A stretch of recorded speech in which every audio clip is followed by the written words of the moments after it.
新竹市7当前发现有琉璃虾嘛生脱了真紧，即马阁拖到新竹县咯。伫河附近的宝山乡嘛有，农业部嘛请专家来教民众安怎来防治。密密的狗虾，互人看了感觉真恐怖。大新竹地区7年前开始出现琉璃虾，狗虾四界蛇，连邻家厝嘛有狗虾入侵，而且一年比一年严重。夏天的时候真的是很多啦，像无论是树啦，或是我们水果啦，尤其丝瓜，整个都是那个琉璃，整个在铺一层的。宝山乡有10个村，那目前沦陷的区域已经沦陷到6个村了哦。宝山乡的面积有65平方公里，几乎我们大概2/3的区域已经有出现琉璃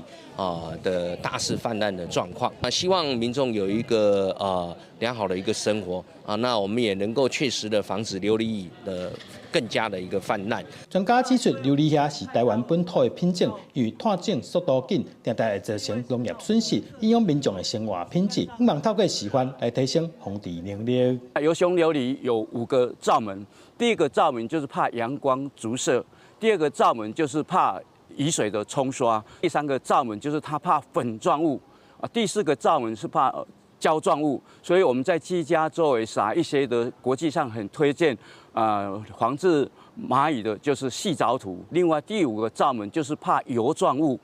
不管在农地可以用矿物油、植物油，就像苦楝油；居家可以用椰子油的清洁剂。专家提醒民众，平常时一定要把食的物件收好，垃圾桶嘛要盖挂，来阻挡琉璃虾食物来源。若是发现狗虾出现，就要赶紧按照专家指示的方法来加强防治，以免灾情扩大。记者刘君豪，新竹报道。